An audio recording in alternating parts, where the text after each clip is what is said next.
atrocious. It's popular. I can't believe this is what people consider entertainment these days. There were films in your day, Hitchcock, Capra. Those were tasteful distractions. I think this trash has brought my profession to its knees. Theater is not your profession anymore. You're a ghost. It's still my passion. This is television, and this is the present. Characters are combusting at every turn. It's all blood and guts. Calm down. It's infuriating. Your pontificating is infuriating. None of this means anything to you anyway, novelist. Anyone can spew. If anyone can spew, it's a playwright. Monologue is soul. It's arrogance. If you weren't a ghost, I'd say you had no soul. You two. Again? Helen, how are you? Since yesterday? Fine. Are you watching my TV? You left it on. For the dog. Where is my dog? He retreated under the bed as soon as we got him. You know that he's sensitive to intruders. You thought you would just use my Netflix? Since we can't ignore them, I may as well introduce you. Henry, this is Victor Rothgaber, and Thomas Hadley. It's a pleasure. Thomas has a background in theater producing, and Mr. Rothgaber in novels. The greatest of the... Shut it.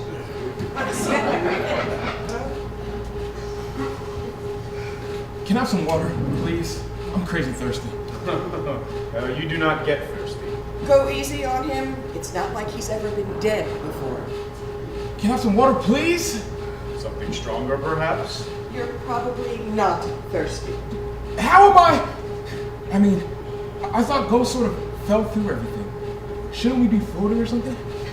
Perhaps draped in a great white sheet. You're in New York. How? I was just on the highway outside of LA. Well, parts of you still are. Oh, that's awful even for you. Oh, he's dead. It's not like he could be offended by anything now. I don't understand. Shouldn't there be, I don't know, fire or clouds or something? Sea of glass might be nice. It's always hard to explain this. Thomas, you do it. You're good at spectacle. Oh, the truth looks better on a pretty woman. What is it that you do, Henry? Or did, I mean? I'm an actor. Oh, film or theater? Television. Well, Victor and Thomas were artists in their past life, just like you. Now they are tasked with helping living artists fulfill their great masterpiece. Masterpiece? Yes, a work of art that is true to the artist. It could be any art form. Mozart found his symphony. Lucky bastard. Shakespeare, his plays. He was a fraud. I should also mention that they're artist ghosts because they've never fulfilled their own masterpiece. But eventually, by helping living artists, ghosts like Victor and Thomas can ascend. After how long? It depends. So I'm in purgatory? That's a traditional interpretation. Are we stuck in this apartment too? No. Feel free to leave at any time. Just think of it as a 700 square foot welcome mat. Courtesy of our clairvoyant friend here. But I'm dead. And they're dead. How are we supposed to fulfill anything? Through people who are alive. So we possess people or some shit? Sort of. Tell me, when you were performing, were there moments where you just felt completely outside yourself?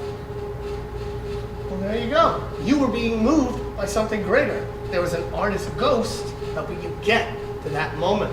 Exactly. So pretty much any time a person would feel super inspired or have a brilliant idea, chances are they're collaborating with an artist ghost. Of course, the muses always get the glory, but still. Whoa. They seem to faint earlier and earlier these days. Victor, you are such a Bad ghost. What? The man is dead. It's not like there's anything else that could go wrong for him. Don't you remember to shock yourself? So,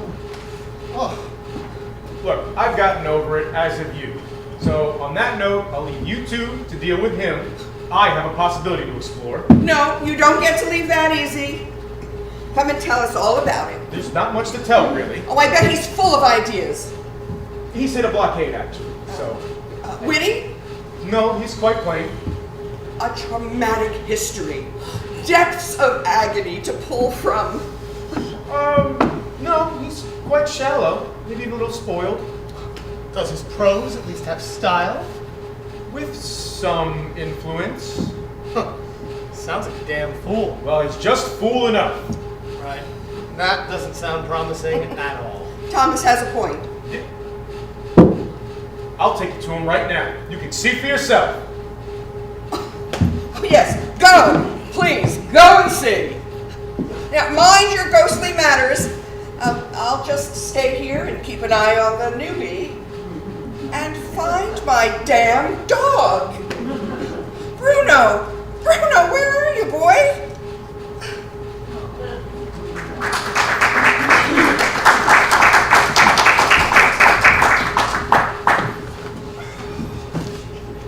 No, what I am saying is dreams don't invent themselves, okay?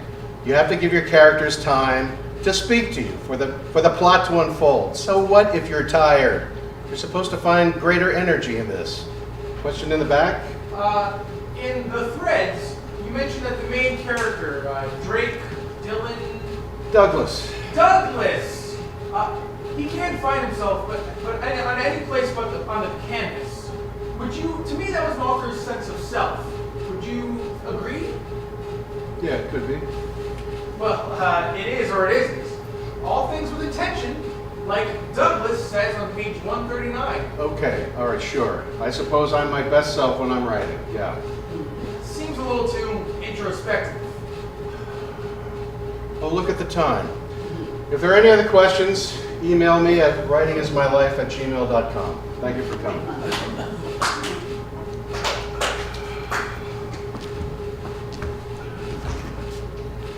Was I too lectury?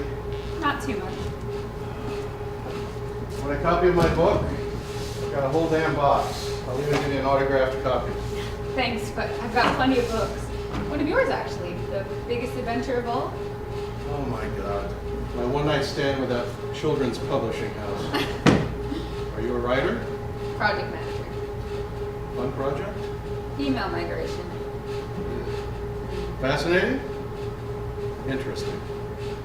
Pays the bills. That one. Ah, yeah, it's a job. Right. Well, just think, you could be an unemployed, self-published writer begging strangers at a coffee shop to take free copies of your book. I'm sure your book is good, and we're not exactly strangers. I have your other book. Yes, but you don't have this one. Might be on the bestseller list one day. You can tell all your friends, hey, I met that guy at a diner when he was lowly and barely known. I don't have time to read the ones I have, but I'll take one. Thank you. Well, good luck with the email mitigation. Migration. Whatever. See? He's got the spirit of a writer.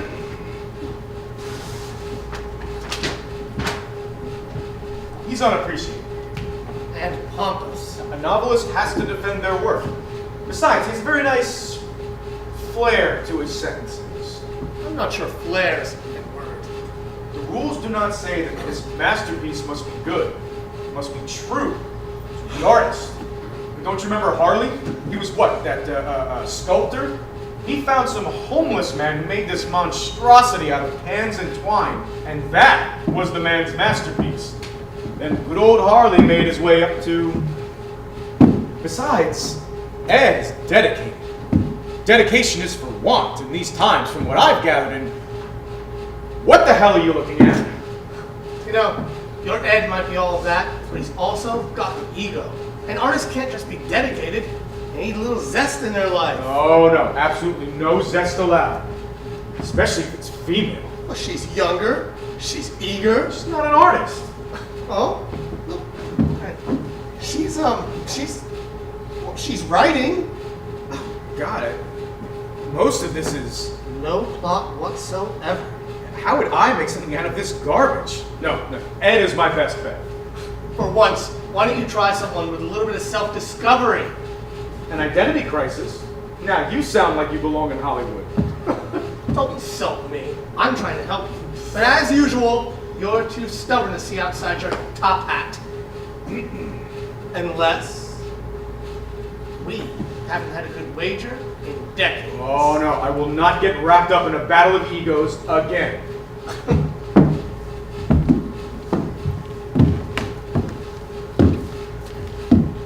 I'll bet Sheath is able to finish a story long before your Edward can so much as write an outline for a novel. You're setting yourself up for failure.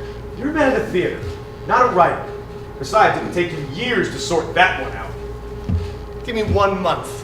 I don't need to be a writer to get a story out of her. You're dead and mad. So then let's make the bet. And what would we wager, you nincompoop? We're dead. And what would I get out of this? Well, no more squabbles from the two of us. We will not watch your TV. Or frighten your dog. Although he is easily spooked. I know this is doable. I've seen it before. Yes, but you have to have an enormous amount of concentration. You have to be able to touch a physical object and interact with it. Not to mention, it's against the rules. Specifically, the rules state no artist shall interfere in the physical realm of mortals with object or body. What he said. We won't even leave the apartment, I swear. Oh, I don't know. On this case, I agree with Thomas. What harm could it do? Fine, I'll figure it out. But that's breaking the Oh, sometimes it is worth the risk. So, Thomas, so if you can get Julie to finish her story before Victor can get Ed to finish his novel, the winner will get... Ta-da! That's all? Whiskey? What would we bet, young man? Houses, boats, fields. We don't own anything. I would like to know, though, should I win? I prefer a nice scotch. Scotch is worth being stuck here longer? Shouldn't we be more focused on, I don't know, moving up? Listen, it's Henry, right? I've been here for, well, I can give you the exact day, hour, and minute, but I'll just round it down to 140 years. Yeah, that's a long time. No, it isn't.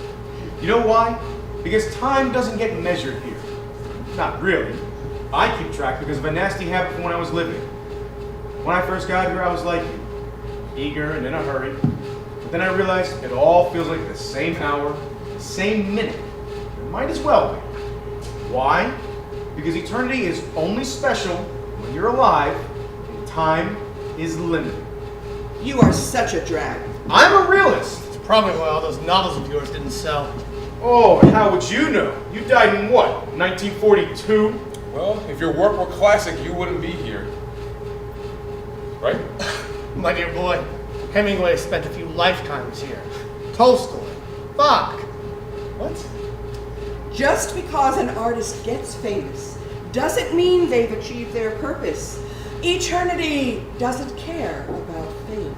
Yes, the goal is to find the story most true to the artist, then help them tell it. The last thing we want to do is start shoving our storylines down another artist's throat. Otherwise, we could be here for 140 years. Had to try. Did you have to try 63 times? If only Hemingway was here. How will I ever get out? You get out eventually. Just stop trying to time it. But you best start looking for prospects. Yeah. Why not? Stay away from Brooklyn, Portland, Paris. Broadway, LA. They're all choking on their own individuality. Self-absorbed is what he means. Anyway, I'm off to check on Miss Pin and her progress.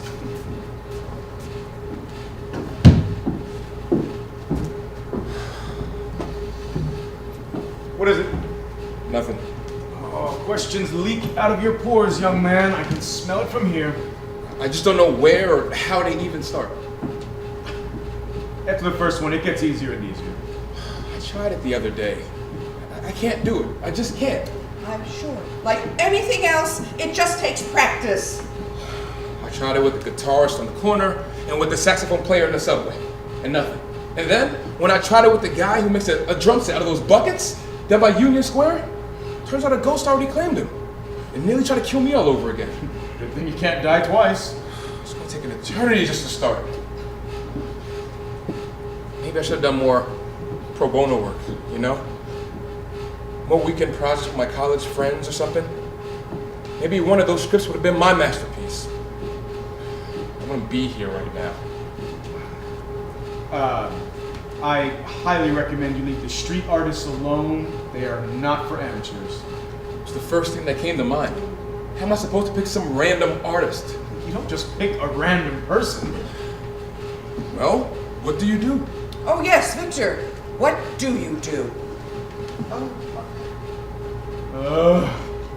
All right. I'll show you a good place to start, but then you're on your own.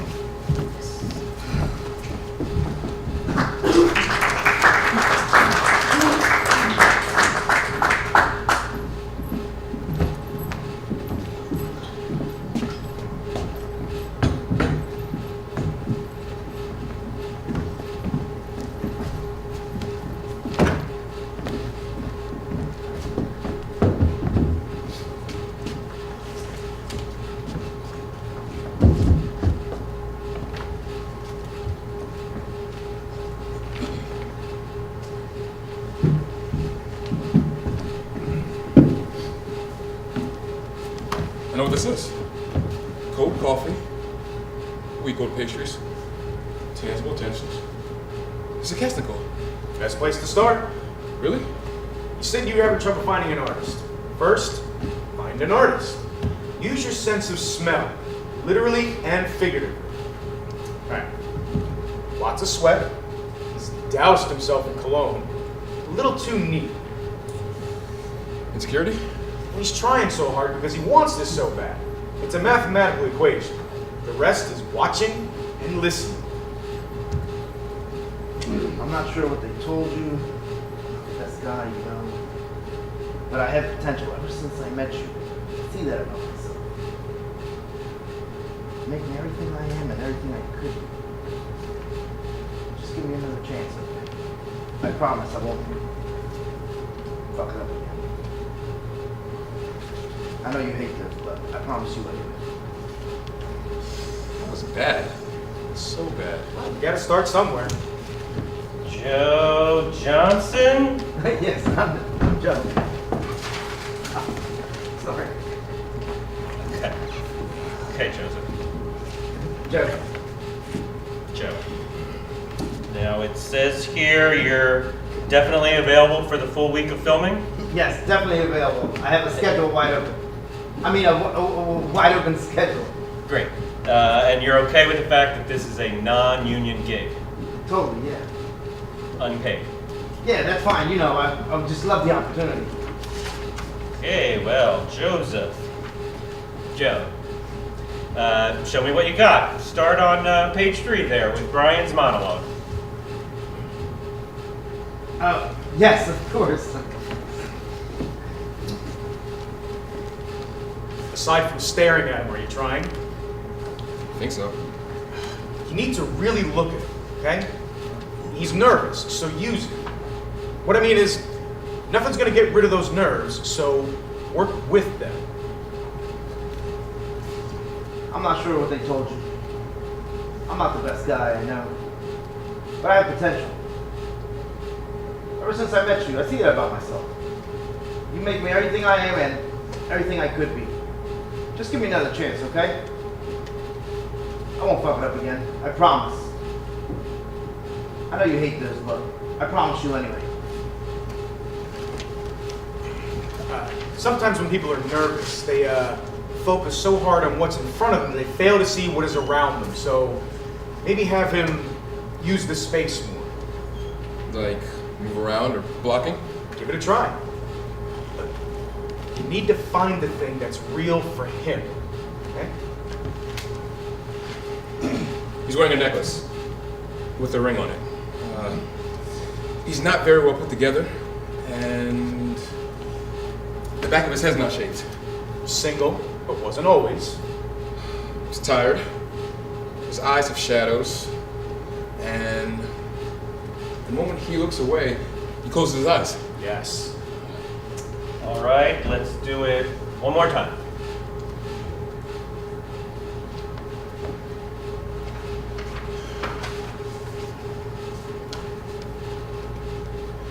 I'm not sure what they told you. I'm not the best guy I know, but I have potential. Ever since I met you, I see that about myself. You make me everything I am and everything I could be. Just give me another chance, okay?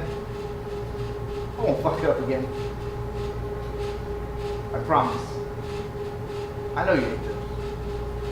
I promise you anyway. All right. We'll let you know in a couple of weeks. Here's my headshot resume. Okay, I'll show you out.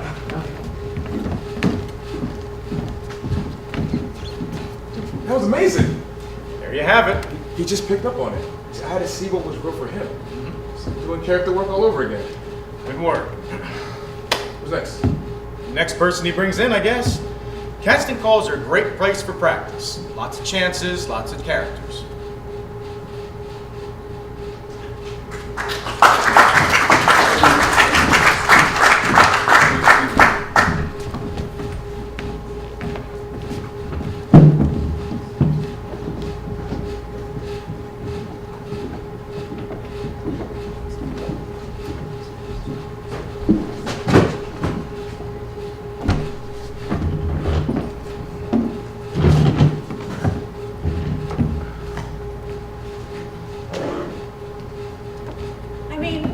They do, really, if we walked away with our coffee and didn't pay. I'm sure a security guard would be at your cubicle in no time. Yeah, funny how big companies that are busy running the world still find time to get between the little guy and his coffee. Drink it and you'll feel better. I know I need it.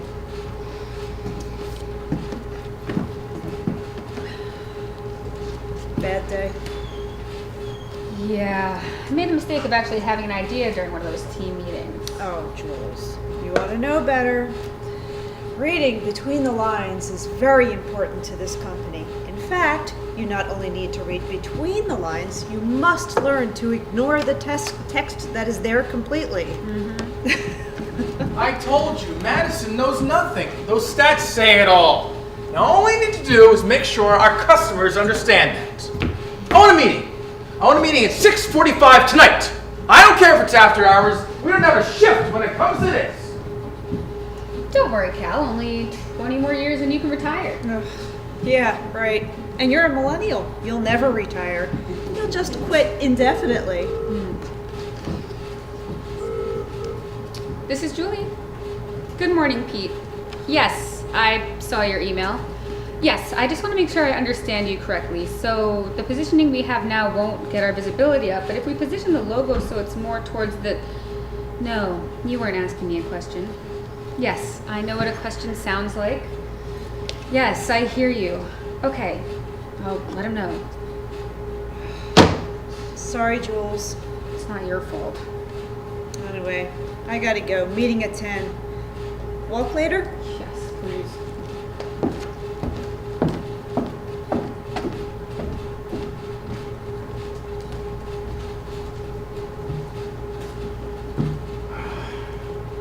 It's too melodramatic.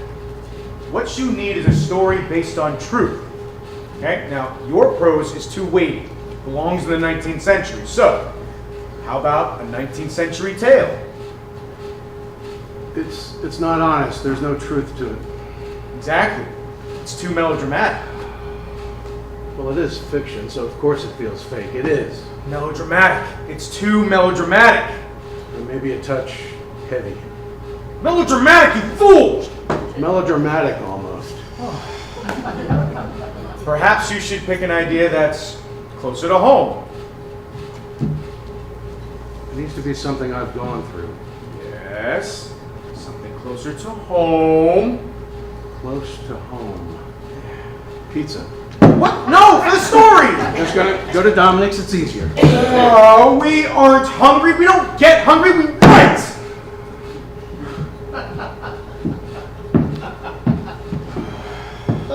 He's just a bit distracted.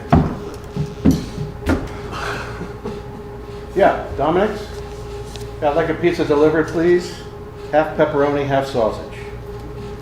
Yes, both. And make it a large pie. Yeah, all right. don't you have your own little project to attend to? I do, yes. Yes, hello. And can you slap some peanut butter on it for me? You're making it worse! I'm merely assessing my opponent's progress. We haven't even been at this one day. Well, I would like to point out that Julie already has an idea. Well, bravo for Julie. She's got an entire trash can full. A trash can. Thomas, Well, little ideas, but who knows? even she thinks they're garbage. The point isn't that the ideas are in the trash can. The point is that she has them. A lot of them. Unlike some people. Yes, hello. Yeah, all right. Thank you.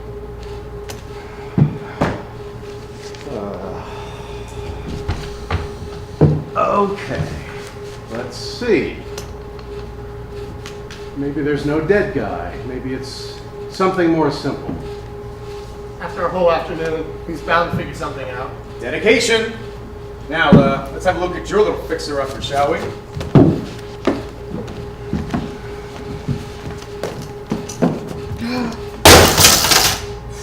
She is quite the dramatist. I can see why you took a liking to her. She can be, yes.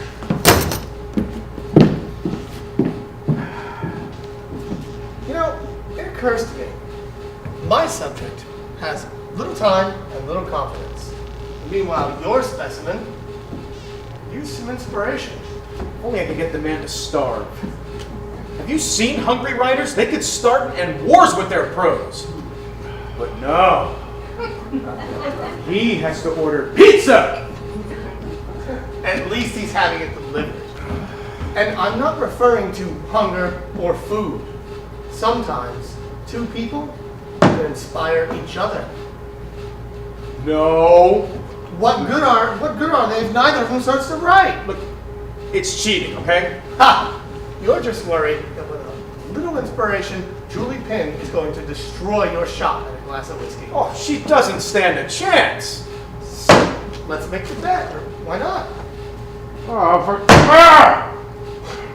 He's just tired, okay? Right. Well, you have fun with that. I'm off to see if there are any good ideas in that trash can of hers.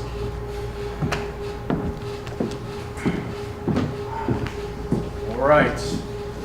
Perhaps a 19th century tale, Edward.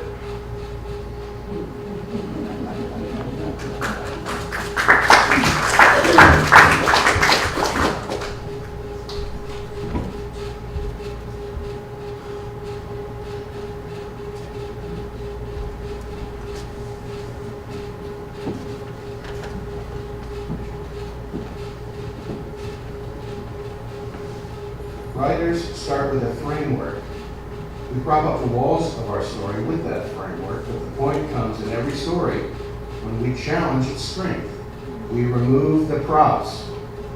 We ask ourselves the what-if question.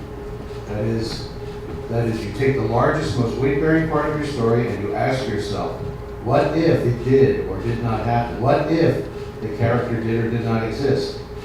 And suddenly you realize the strengths you didn't realize existed in other characters or plot points. The story morphs into something more beautiful than you could ever have hoped. But it starts by you being brave enough to take away the props. Make sure we get those replays up in a big hurry. It's not like there was much to edit. That was a lovely speech. Thank you. Coffee? Saw the notice you put up on the board about the lecture, so I looked it up. Coffee, please. I'm glad you liked it. You must be tired. Yeah, one day. Sell any books? Couple. That's good. So, how goes the email migrating? It's migrated. Yeah, what are you working on now? Whatever I'm told to. Yeah. I'm amusing. No, it's just that this is the best conversation I've had all day. So, do you remember the book you wrote years ago? Called The Biggest Adventure of All? Oh yeah, big mess. That bad, huh? It was fun, but nothing but politics. Shortest story I ever wrote, biggest headache. Well, I loved that book when I was a kid. In fact, I loved it so much I emailed you to tell you. I think I was 13 or 14. Yeah, I remember that. And when you got back to me, I was so excited. I sent you a short story I was working on. Oh my god, it was so awful. Fan fiction, wasn't it? Yes. Star Trek The Next Generation? I remember. Intelligent mice or something on a uncharted planet give Captain Picard the plague or something? Okay, stop.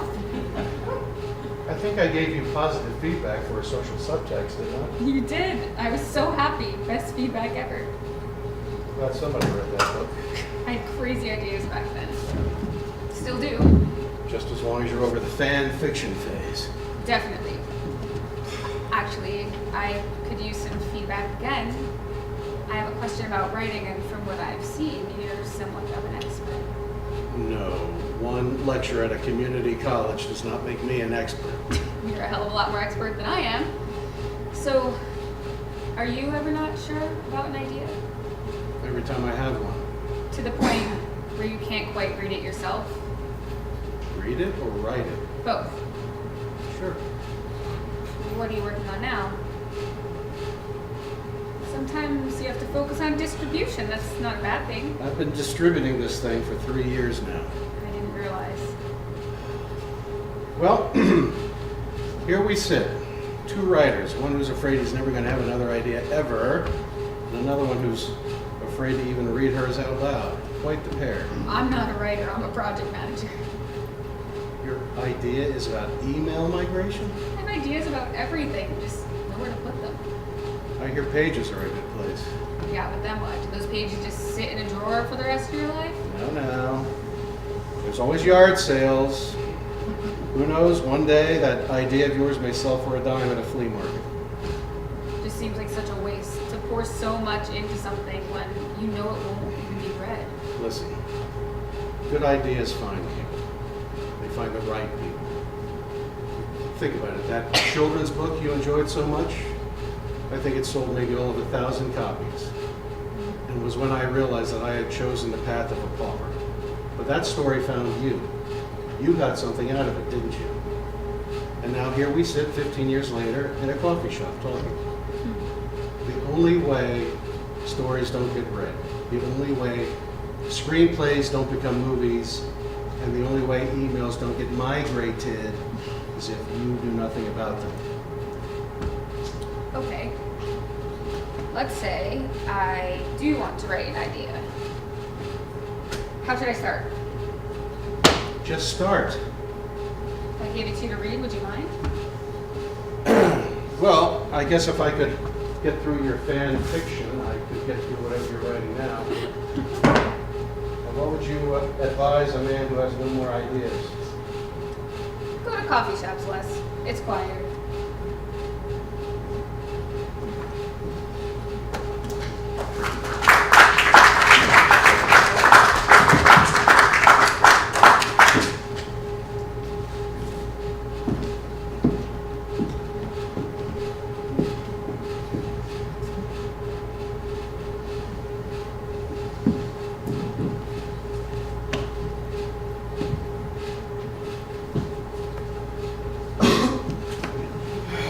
I never trusted a man of the theater.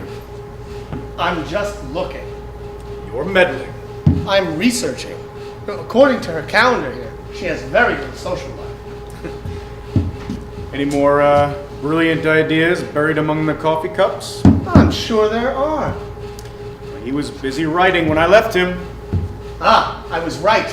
I was right. All they needed was a little nudge. It was practical, okay? It was also my idea, not yours. I'm going to savor that whiskey, Hadley.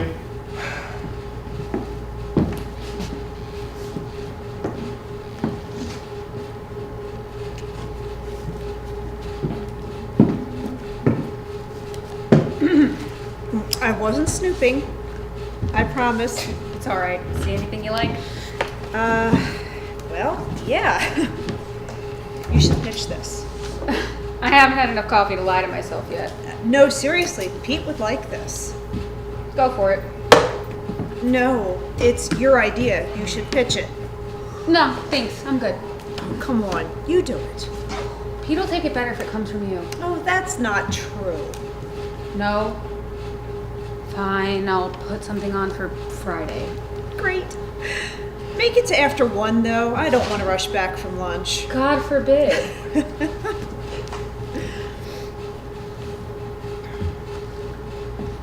Oh. I wanted to run something else by you. Another idea. Stick to 1, Jules. No, it's for something else. Does Pete have you doubling up on projects again? No, this is me. Something I came up with. I just wanted to run it by somebody. Okay, sure. I'll look. I'll see you later. I told you, huh? Fine. So she finally dared to scribble something down. Good for her. Meanwhile, Ed is at home, already on chapter 3, no doubt. She has catching up to do. You know, you are intolerable. Speaking of, why don't you go back to your own prospects instead of shoving that long cane into my business at every turn?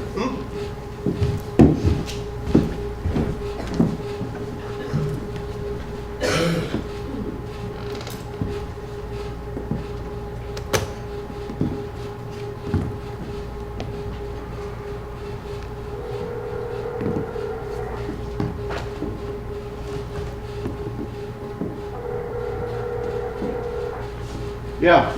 Hey, it's Julie Pinn. Well, hello, Julie Pinn. Wait, how'd you get this number? Your website has that contact info tab? Oh, yeah, I forgot. I need to update that damn thing. Are you smoking? Every artist has a vice. Couldn't you pick one a little less harmful? Then it wouldn't be a vice. Well, I don't have a vice. Oh, bullshit. Not like smoking or anything. You have the worst vice. You're the kind of person who obeys the rules. Don't tell me that's not dangerous. How is that a vice? In the worst way. The best conflict happens over cigarettes and whiskey. It can happen without them too. It's not the same. You're a writer. You need conflict. You need a vice. So don't criticize mine. I keep the conflict to narrative, not my life. Well, then your life would make a shitty book. How are the pages coming? I haven't worked on it anymore. I feel like I'm good at 2 things. Having ideas and giving up. It's a little harsh. It's true. You know, everyone gets tired. Yeah, a couple years back I emailed a bunch of my ideas to a friend and just told him to run with it because I couldn't anymore. I'd look at it and just get so tired. Are you still friends? Of course not. I didn't think so. So what's up? Well, I was just about to go home and try to write some more. I just needed a little courage. Oh, and that's why you called a grumpy old writer. Well, maybe I'm just procrastinating. Look, Julie Pinn, this idea of yours, this thing you want to write, just make sure you have something you want to say, and it's got to be in your voice. Yeah. Ugh, I haven't even started and I'm already tired. I'm a little young to be tired, don't you think? I think you're never too young to be daunted. You're going to do just fine, Julie, I promise. Thank you. I'll let you get back to your writing. I'm sorry if I interrupted. It's all right. I was stumped anyway. Still? Well, I had an idea, but I don't know where to go with it. I'm thinking it should be something about cigarettes, however.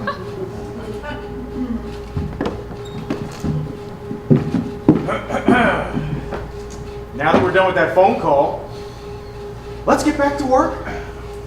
All right. And you need to make his reaction more human. You've got all kinds of false exclamations written, but you need something raw. Gabriella's death. That's strong. It's raw. It's a lot. Yes. And are the first words out of his mouth going to be... Take that, bitch. He would never say that to her. Bite me, Gabby? That's even worse! No, he would never say that to her alive. Why would he say it to her dead? He would never say those things to her. He'd either erupt or he'd whisper.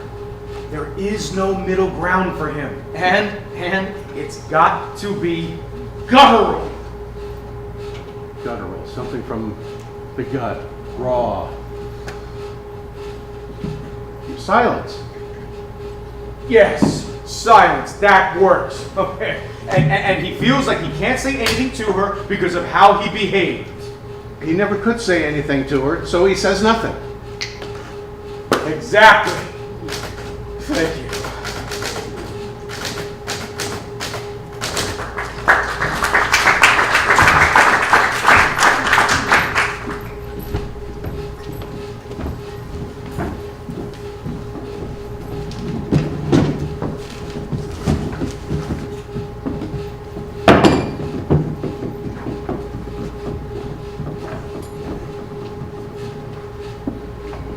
One victory, and isn't it amazing how cheery this one gets? I'm glad things are working out for you, Henry.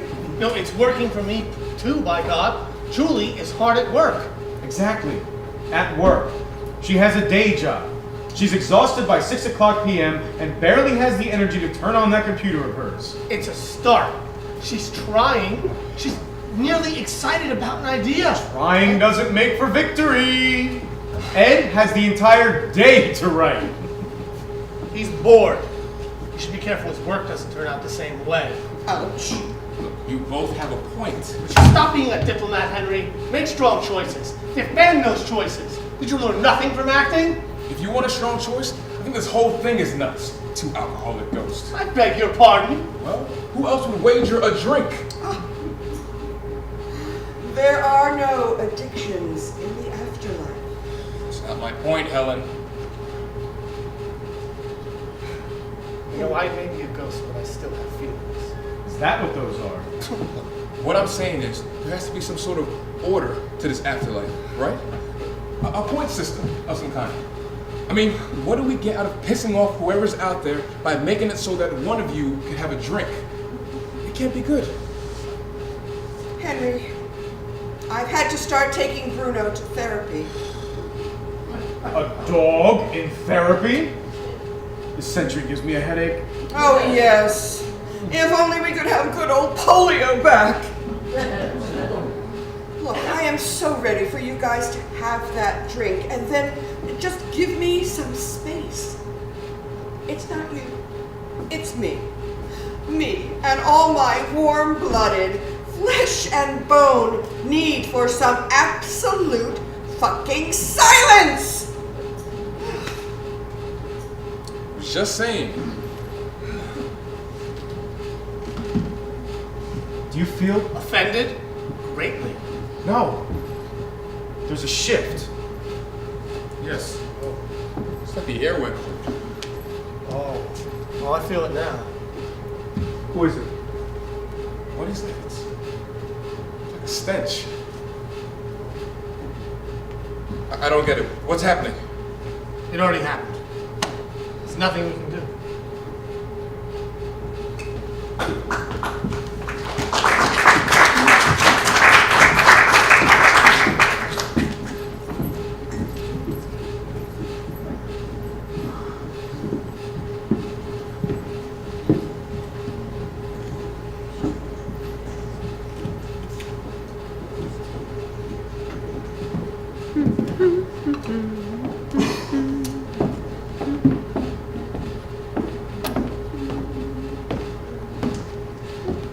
I haven't heard you hum since day one. Hey, Oh, this looks good. It's edgy. better prepare yourself. Pete will probably knock it down. Oh, he might be outvoted. Sweetie, this is corporate America. Lower your standards and enjoy those health benefits. Did you get my email? Oh, the one you sent me at 3:13 a.m.? Yes, I got it.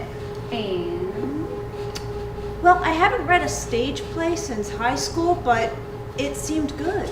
but did it seem real? And get out of my chair. It did. It did. It seemed natural. Do you think it could be something more than a few pages? Yeah, of course.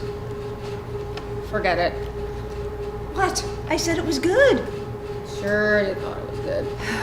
It was good. Mm-hmm. I'd read more if you wrote more.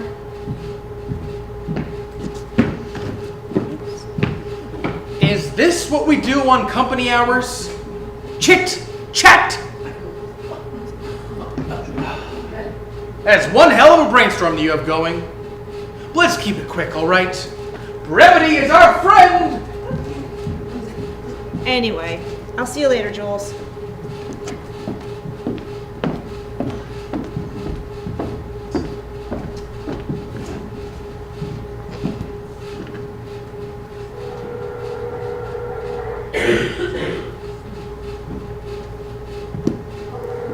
I never write the end when I'm finished. Why would I? It's never really an ending. A good story leaves readers hoping for more. Creative, right? The characters' lives keep on no matter how I choose them. Unless it's a nuclear explosion, I guess.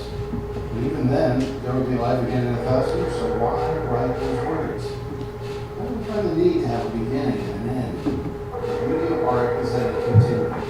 Art makes us infinite.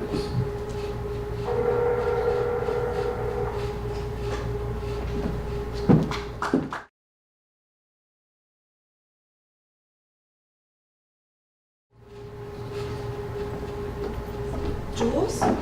Hey. I came here as soon as I got your text. Are you okay? Yeah, I'll be fine. I'm just a little shaken up, so I decided to take the day off. You must have been pretty close. I mean, you took a sick day. That's unheard of for you. I don't know that we were close, really. I mean, I had 3 conversations with the guy. He was an author, right? Yeah, he was. And I know it seems silly, but I just can't shake this feeling. That's okay. What kind of conversations did you have? Just a few about writing and stuff. Sort of about life, too, but I guess those are one and the same. Well, he must have been really nice. He must have made this kind of impression on you. He had good advice. He liked cigarettes. Is there a funeral? Are you going? Saturday, and I'm not sure. I mean, you go to a funeral for someone you only spoke to a few times. You guys should just wear black, but that seemed even more, I don't know, weird. Well, it's just about remembering him, right? I mean, I guess do whatever helps you remember him best.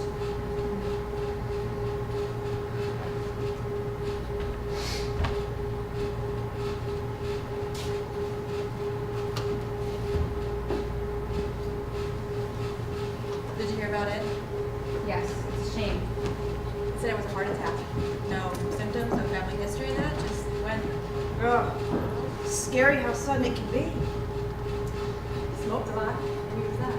Vices. Nothing. You left that box of books here? That's where it's supposed to be right now. Give it to the family, I guess. The guy was a customer, not a pal. I don't know his family. Could I have a look? Sure. Just under the counter here.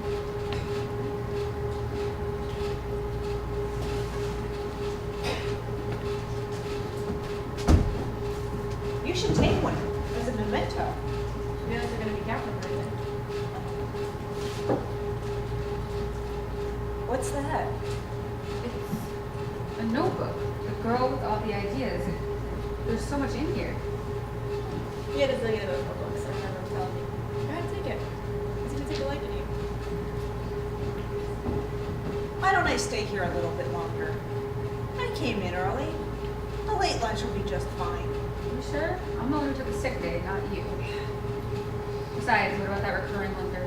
I was tentative anyway.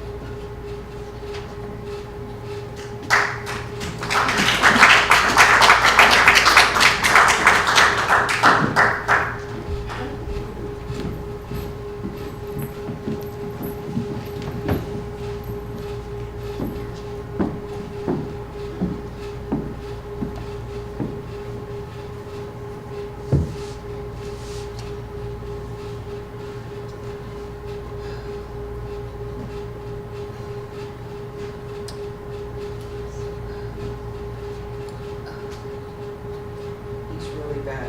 And he hasn't been this bad since the last time. But how was he supposed to know the guy was a psychopath? Yeah, came out of nowhere. Well, I suppose this means the wager is off. Not necessarily. Not a word, Hadley. I just wanted to offer my deepest condolences. A good condolence? would be silence. You must be exhausted. I mean, this seems to happen Every time. Just spit it out, Henry. I went to the coffee shop. Julie Pinn and a friend of hers are working on something. Congratulations, Hadley. Wait, what? Her friend, Callie, is helping her. Well, she wants to. She doesn't know anything about writing. They were reading through Ed's notebook together, brainstorming. Good investigative work, Henry. Well, of course you're happy about it. Julie is plugging away, and poor Victor doesn't even have a prospect. Poor Victor can hear you. You know, this is just my lot. I should have known better than to get into a wager with you. Well, I'd say the wager's off, wouldn't you? No. I'm surprised at you. Why is this my fault? You set the wager. You and your mouth. Fine. You know what? Now that you've opened it, you'll be helping. And you will too. Oh, you're full of comedy. You think that after this, that I care? That I'll keep up your wager? Here's a lesson. Even ghosts get tired.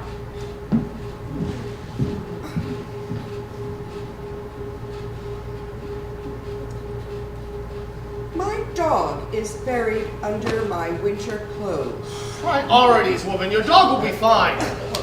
Let me finish. This is my house, welcome back or not. Bruno is buried under those clothes because it's safe. He'll come out eventually and then go back in for a while. But then do you know what he'll do? He'll circle his bed 4 times before he gets in it. And he'll lay there for a while. And then about 3:30, he'll get up, he'll go to the door and wait for the mailman. My point is that Bruno keeps doing the same thing. And it's not because he has to or because I tell him to. It's because he wants to. I could take him to all the dog therapy classes I want, but he'll still curl up under that pile of clothes because it's safe. I never did like dogs. I think it's a metaphor. I'm saying that maybe Victor keeps doing things over and over because he feels safe. I'm a man of the theater, Helen. I understand subtext. Well, the thing is, I'm not sure there's anything we can do.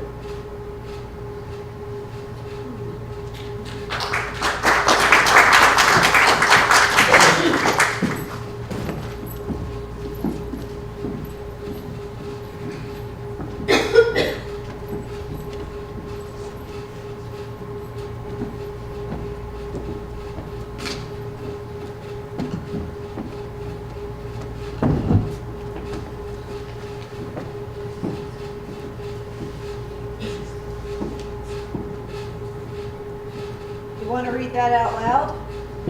I don't know, it doesn't seem like the type of thing you read aloud. He eventually wanted someone to read it. Come on, stories need to be read. Stories find people. Guttural. It must be guttural. We could never truly talk to her live, so why now, when she's dead? Then he writes, does she have to die? Maybe it's too melodramatic. Then 2 more lines down. Stopped.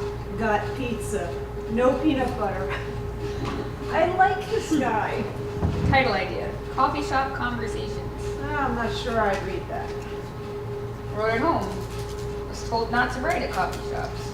You sure had a lot of ideas. Cigarettes and vices. Oh. This part reads like part of a novel. He saw the look upon her face, fleeting, but dagger-like. The look leapt from her eyes and stabbed at his so that he could never greet her again with an honest smile. She knew. He knew. When he heard she was leaving, he mourned for what used to be between them. And yet this one part of him, this wicked part, sighed with relief. Wow, that's really deep. How foolish he was to think a train could carry away his sin, or that his folly could be packed away with her luggage and disappear into some other country. He really went on with this one. He was on a roll. Yeah, but it's big sentences. It's really heavy stuff, not his usual style, I guess. And there's more. For him, it was a sin that became so close it was the shadow to every bright thing in his life. But like those faint shadows, there came a time when he nearly didn't notice them. The memory of her became shrouded, the sin of his nearly forgotten in his own mind, but only nearly. Forever will not let one forget. He managed to be somewhat famous at the smaller parties, quipping and lively. At the end of his life, though, he was known for very little, really. Save for the smaller things that make a man's life, the number of books on his shelf, boxes of perfumed correspondence, and the shape of his top hat in a crowd. I see you, you idiot. They can't, but I do. I'm so close to telling the whole story.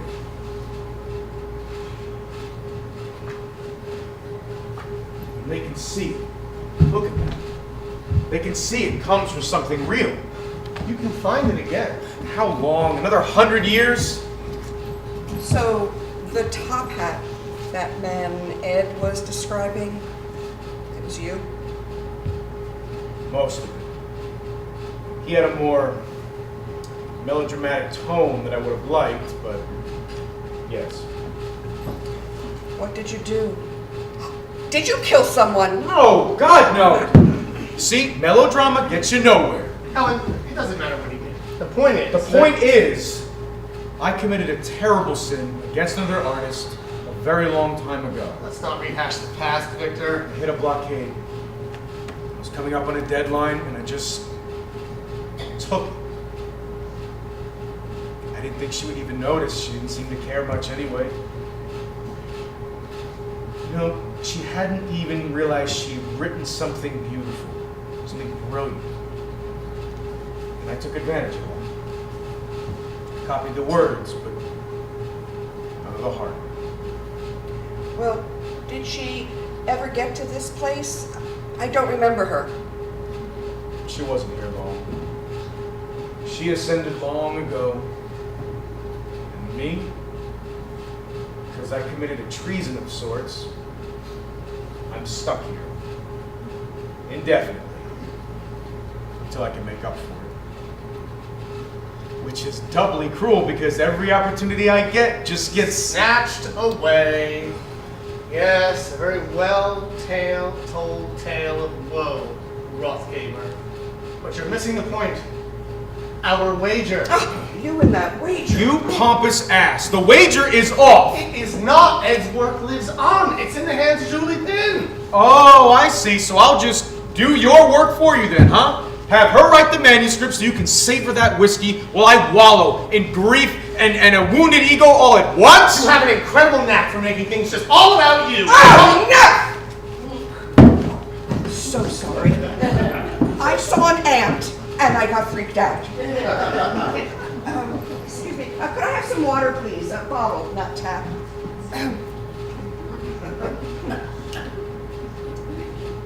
You alright?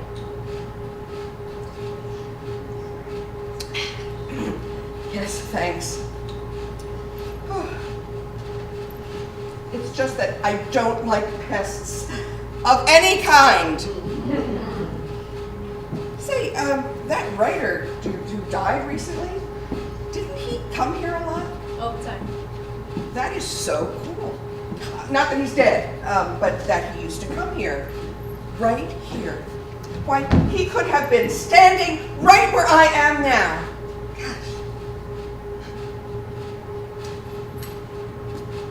You knew Ed? Not really, but I did know his work. I know he used to come here a lot. I was in town. I thought I'd stop by. I was doing the same thing. Hey, do you happen to know if he was working on any new stories? I know it sounds super selfish, but I was really hoping to read his next work. He had something in the works, I'm just not exactly sure what. Well, if it ever gets published, I will definitely read it. He was a great author. He was.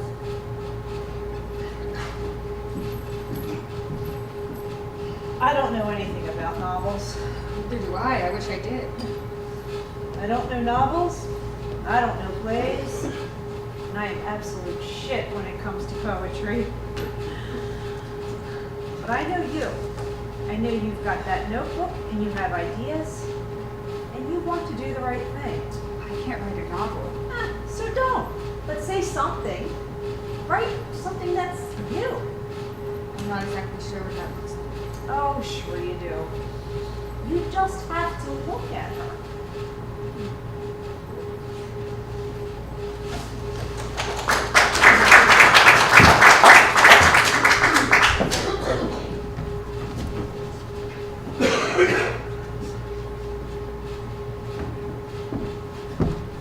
Victor, let's talk. Hardly a wager if we don't. For the love of all that is holy, stop following me! Slow down. The objective, thespian, is to get away from you!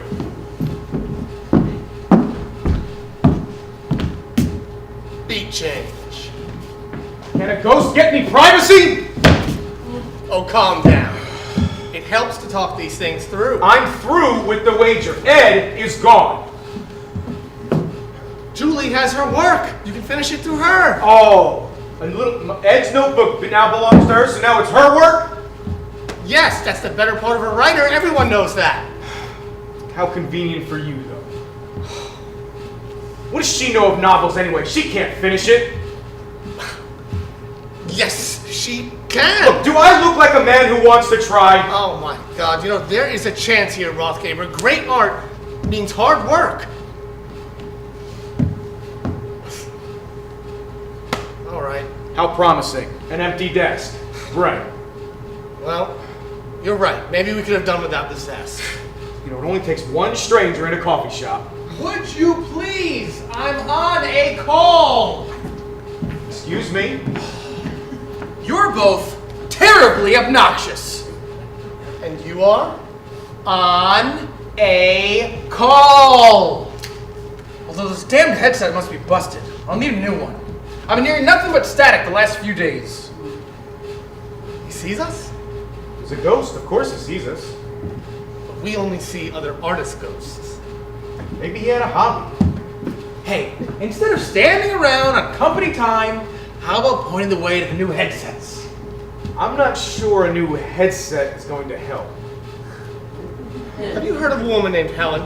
Oh, well, that narrows it down for him. Can this Helen get me a headset? Sort of. Tell me, do you have any hobbies? Woodworking, whittling, maybe, do you like theater? No, I'm working. I'm handling multiple projects at once with revolving deadlines. I don't have time for hobbies. Well, what about music? I try to play some while we wait for folks to join the teleconference bridge. No, I mean, do you play music? Do you have an instrument? Do you sing? I'm a project coordinator. This is what I do. What man doesn't have a hobby? Thomas. I've never seen anything like it. Thomas. Did it occur to you that maybe this is his art? No, that's ridiculous. The man said this is all he does. He sees us, so clearly he's an artist. Perhaps this is his art. The corporate hamster wheel? It's not artistic. It's artistic to him. So, you're both obnoxious and useless. My friend, I highly recommend you go see a woman named Helen DeGray. She can sort out your headset problem. I'll look her up in company contacts. Hopefully she's available now. I have 3 o'clock. Hold on. You're really happy doing this? Yes, I am. Meetings? Scheduling? Meetings are where we work things out as a team. Bring ideas to the table. Solve problems. It's an art to get things just right so that people feel like they can share their ideas. It takes skill to communicate the goals of a project. And when it all comes together with perfect timing, right on schedule, and you hit that deadline, well, just like music. It's about harmony. It's about getting a team of people to focus their tasks toward one common goal. I mean, it really is a beautiful thing. When the project wraps and all the pieces fall into place, even the ones you didn't plan on originally, it's what I do. Did. Do? I'm very confused. She'll sort it out for you. Funny how I've never met her yet. I can see her in my mind's eye. You know where to go. I think so.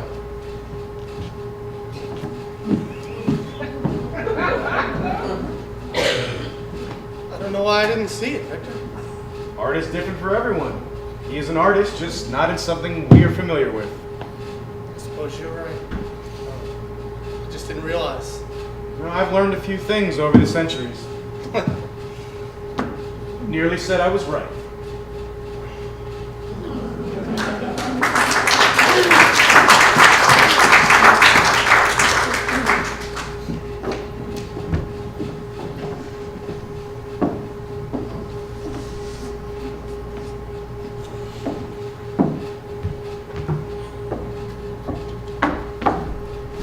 Okay, Jules, what's the emergency? It's 6 a.m. Hey, well, I think it's done. It's Saturday. Okay, maybe it's not done. It needs a lot of rewriting, but it's out. I was up the last 2 nights and barely slept, but it's on paper. Oh, congratulations. I mean, it's just a rough draft, but it's written. You were a big part of that, Callie. I just wanted you to see it. Oh, doesn't it feel good holding it? You didn't show up for work yesterday. I know, I was too tired and this just sort of took over. It's hard to explain. Something was just pouring out of me. You also failed to cancel that meeting we had scheduled. You know, the one for your bright idea for the layout. Oh, God. I'm sorry. Don't be sorry. It was your idea. It's your ass. Pete was pissed. How pissed? Like, you may want to update your resume for that job search site and be on time on Monday. Shit. You didn't think to let anyone know you were out? I didn't think anyone would really notice. Seriously, Jules? I was in that room too, waiting, and you didn't show up. I'm sorry. It's fine. I know you're not a fan of corporate America. You aren't either. No, but I like my income and benefits. You need to decide what you want. Honestly, at this point, if Pete fires me, it's the worst that could happen, and I wouldn't be that upset if he did. Okay, and then what? Sit around coffee shops and drink and write all day? No, I just find a job that makes me happy. Why did it become a crime to want to be happy? Jules, that doesn't just happen. You've already decided you hate your job, and that's fine, but do you hate the money that comes with it? The stability that allows you to sit in here and write all day and buy exorbitant amounts of coffee? I do. Fine. Then find something else and decide to be happy. Find something where you can be somewhat creative. Find a supervisor who actually gives a shit about you. Don't just sit around being the poor, starving artist who shits on her work and the people who try Callie, I'm sorry I didn't show up yesterday. I'm sorry I don't show up mentally most days, but this has been awesome. I've been on a high. I just really don't want to let that go. So what do you want me to do? Nothing.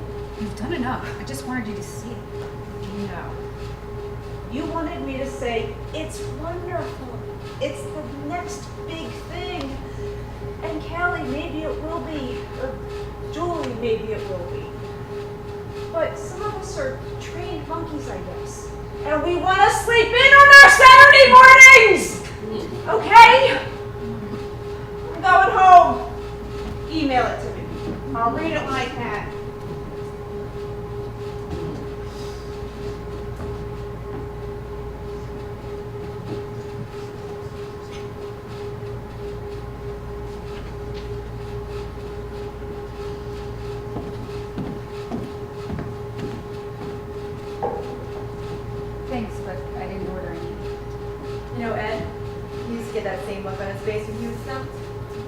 up and give help. Or so he said. Thank you. Still got a story? No. I wrote the story. I mean, it needs work, but I wrote it. Really stuck by something. Yeah. I nearly had it figured out though. Okay.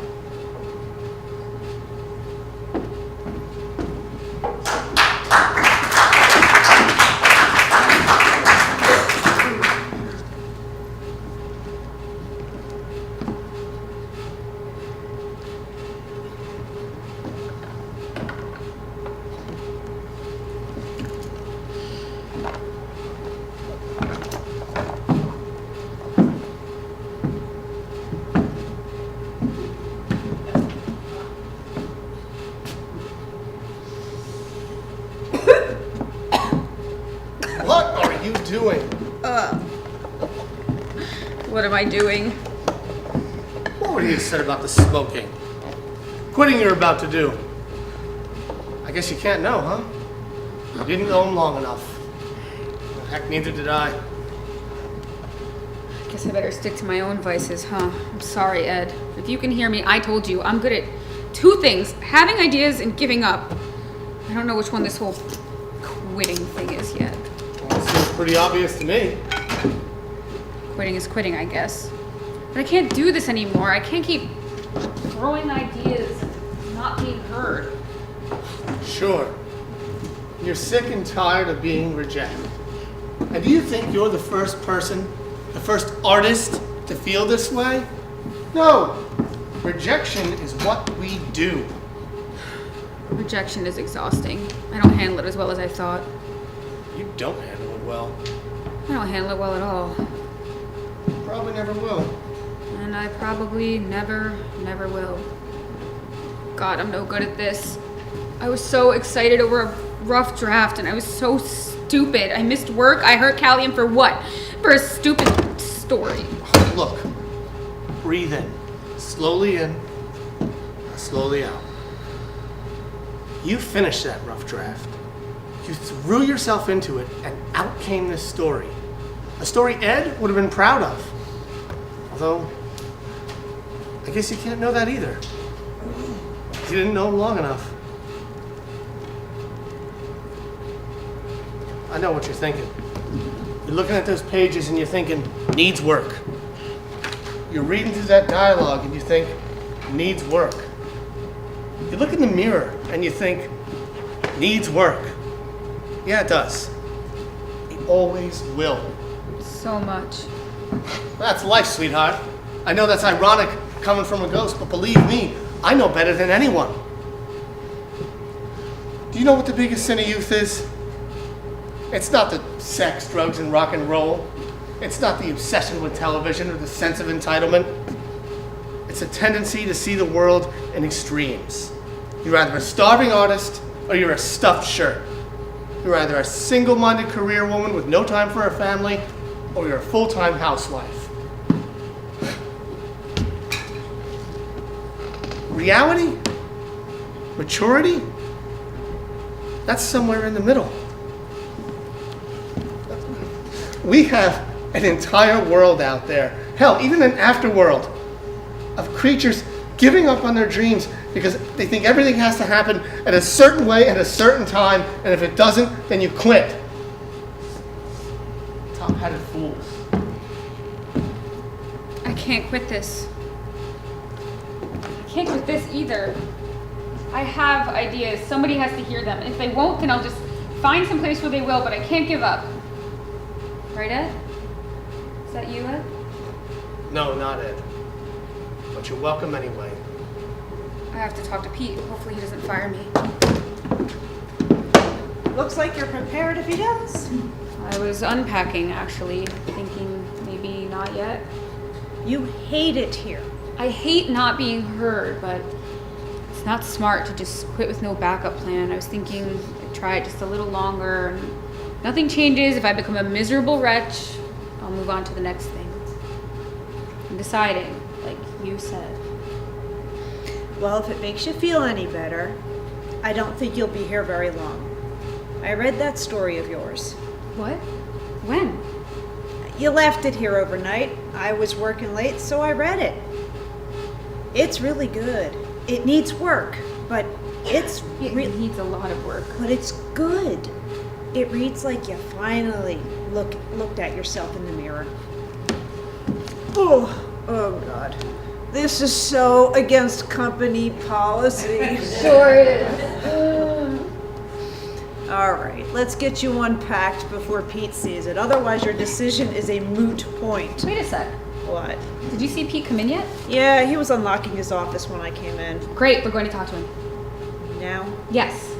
He probably hasn't even checked his email yet, so now's the perfect time to throw an idea his way. Or the worst, you'll catch him off guard. Yeah, and he'll either be mad or he'll think it's spunky. Either way, it's worth a shot. And what's my role in this? Any role you want, so long as you don't let me back out. Well, okay. Come on. Go this spot. All right, let's keep the mood light. Maybe shift the conversation to Natalie, since she's handling the resources. A good start, though. Hold on, I'm going on mute for just a moment. Hey there, can I help you? Met with Helen, eh? Yes, she's delightful. She explained my assignment really well. Which is? Oh, I'm handling all the nervous first-time meeting coordinators. This latest one is quite a piece of work. She keeps accidentally dropping people from the teleconference session! Excuse me, I'd better get back to it. Now just breathe in and out and say it's a technical difficulty. You never know if it's not.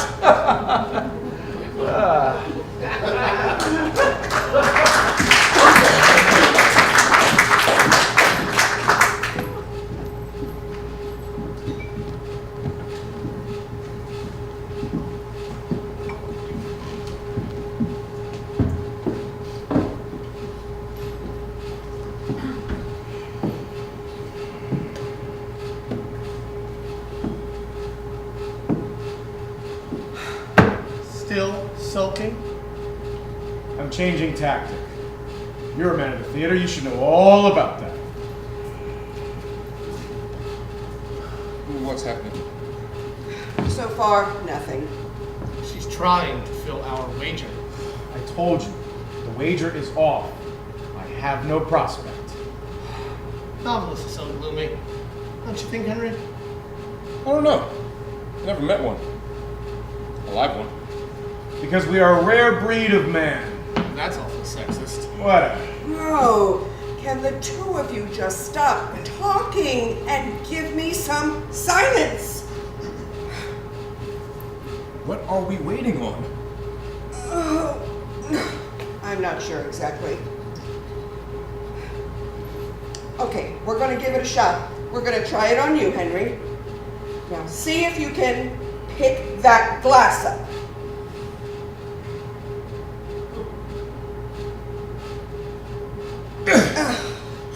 Nothing. I only saw it done once, and it seemed so simple. Yeah, it happens in like every horror movie. We're talking about demons. Demons are loud and messy. I'm talking about ghosts.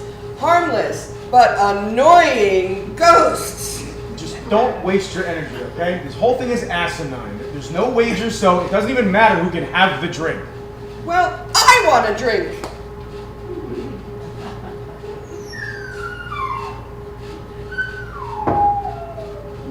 Poor Bruno. He's been diagnosed with separation anxiety. He spends so much time under that bed because of all of you.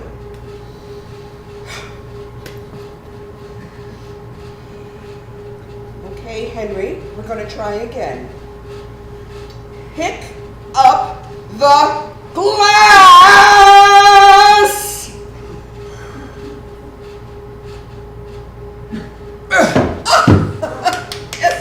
Yes. I almost forgot how it feels. Damn, I'm good.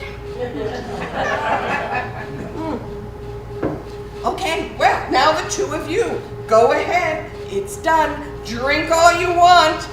You can have that drink now. You just have to decide who won. Well, friends, I hate to break it to you, but Rothgaber's right. Technically, I'm not sure who won. I don't want your pity, okay? What are you talking about? It is obvious you won. Julie Penn wrote the manuscript. But Ed was the inspiration. And he's dead, Tom. None of that matters now. Now it's her work. We still can finish it through her. Somebody drink the whiskey, please. I just spent hours making this happen.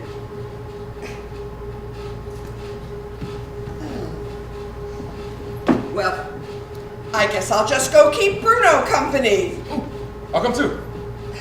You're a ghost. He hates ghosts. That's the whole point.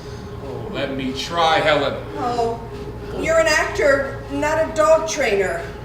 Well, Oh my God, really? have you seen LA? I needed a steady job. Fine. We'll give it a shot. All right? Bruno, don't freak out, buddy. I'm just bringing a friend.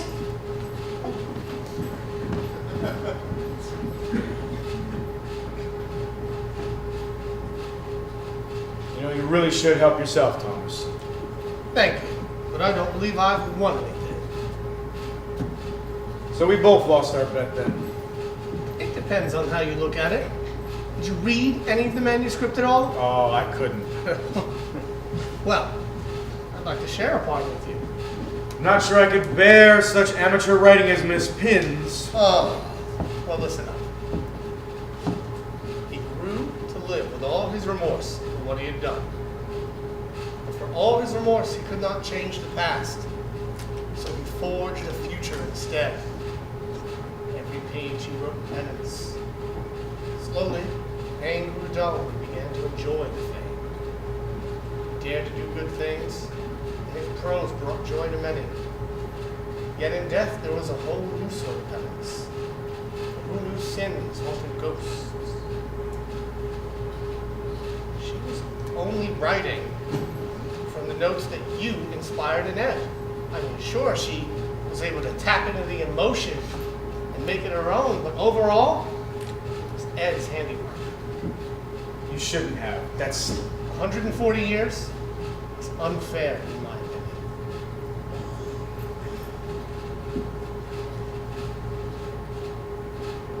What's that?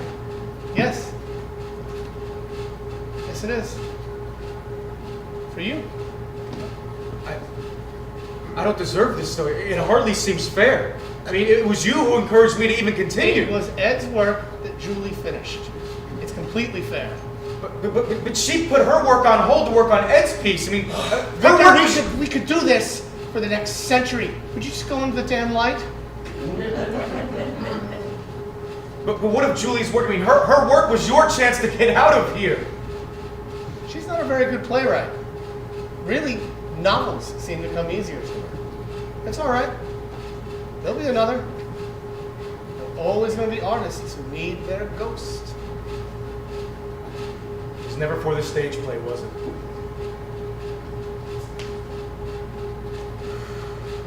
Happy people are the most difficult works of art.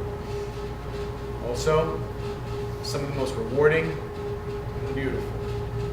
You should have seen the look on her face when she realized. She could be very good, Rothgaber. She just needs a little time. Like I told you about self-discovery. It's brilliant. You're a hopeless fool, Hadley. You could be here a while. And it looks like you're forgiven. So you should go. I'm sure Helen will be glad to get rid of at least one ghost. I almost wish you were coming with me, Thomas. And bicker with you for another 100 years? No, thank you. Plus, you really think I'm gonna let good liquor go to waste? From what I can see already, you're gonna love it here. No television, I suppose.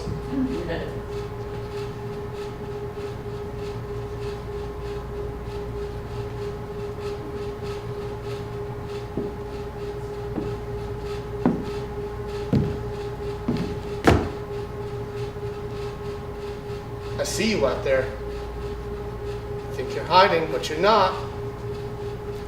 Come on out.